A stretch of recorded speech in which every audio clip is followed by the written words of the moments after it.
The city never woke up. It started small. At first, people simply slept a little longer, an extra hour here, a skipped breakfast there. But soon it was every street, every block, every house. By the end of the week, the entire city had fallen into an unexplainable slumber. I was one of the few left awake. I remember the first morning I walked out into the streets, unsure of what to make of the quiet. No cars honked. No voices spoke or whispered. There were no birds or wind, just the stinging emptiness of silence. People were still in their homes and their offices in the middle of their routines. They just weren't moving.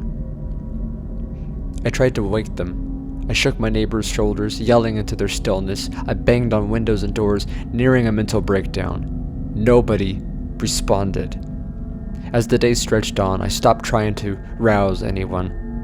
There was something haunting in the way the city stood still, as though frozen in time, and the more I walked through it, the less I felt like I was a part of it. Then it finally happened. A man who wasn't asleep. He was walking, just one. He had no expression, no urgency, no walking aimlessly through the streets. He wasn't trying to wake anyone up. He was just moving. Every day he came closer. He passed the shops, the apartments, the parks, but always at a distance. He wasn't getting nearer to me, but he was waiting for something. I don't know when I stopped hoping for things to go back to normal. By the time I finally turned a corner and saw his face, just standing there, in the middle of the street, staring at me, I realized something worse than silence had taken over. The city was asleep for a reason, and whatever had woken up wasn't human anymore, and they were waiting for me.